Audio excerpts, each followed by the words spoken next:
alors aujourd'hui on se retrouve pour une vidéo d'un petit dessin. Donc j'ai décidé de dessiner un atelier, donc un bureau dans un atelier. Donc pour ça je commence par faire un petit rectangle de 16 sur 12 pour éviter que la surface ne soit trop grande. Et ensuite tout simplement, une fois que j'ai dessiné ma table, et bien, je dessine tout ce que j'ai envie de mettre dessus. Donc ici je mets d'abord un ordinateur avec la souris, etc. Et je vais continuer avec calendrier, cahier, livre, fleurs, vraiment tout ce qui vous passe par la tête.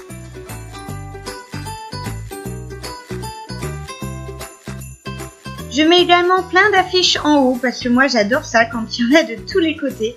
Donc je dessine des grandes affiches, des cadres, des livres, des étagères. Donc vraiment, encore une fois, c'est vous qui voyez.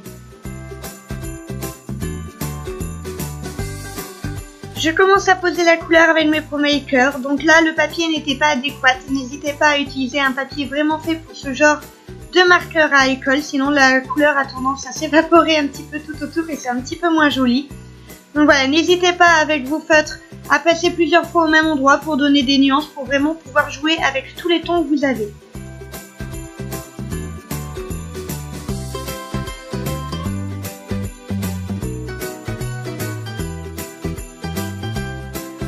Et ensuite je varie avec mes Posca, donc ce sont mes plus petits, donc je passe une fois Posca, une fois ProMaker, vraiment selon les nuances que j'ai envie de donner.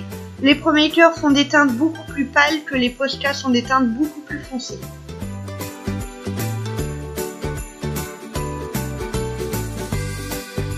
On n'hésite pas à faire des petites nuances pour faire les ombres, ça donne tout de suite un côté un petit peu plus travaillé, un petit peu plus réaliste que j'aime énormément.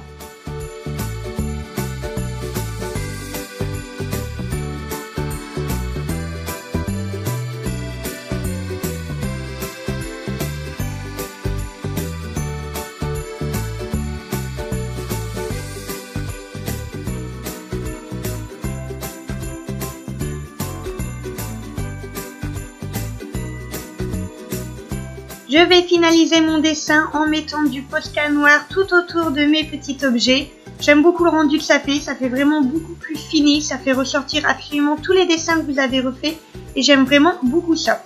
Donc je varie entre mon Posca noir et mon Papermate, donc les mines ne sont pas de la même taille, j'en ai une plus fine, j'en ai une plus grosse et ça me permet vraiment de pouvoir jouer sur les deux jeux. Donc comme d'habitude, tout le matos est en barre d'infos avec les endroits où je les ai achetés, n'hésitez pas à aller voir. En tout cas, j'espère vraiment que cette vidéo vous a plu. Si vous aimez ce genre de petits dessins un petit peu simplistes, mais un petit peu plus travaillés, n'hésitez pas à me le dire en commentaire et j'en ferai d'autres. N'hésitez pas à me mettre un petit pouce bleu et je vous fais des gros bisous et je vous dis à la prochaine.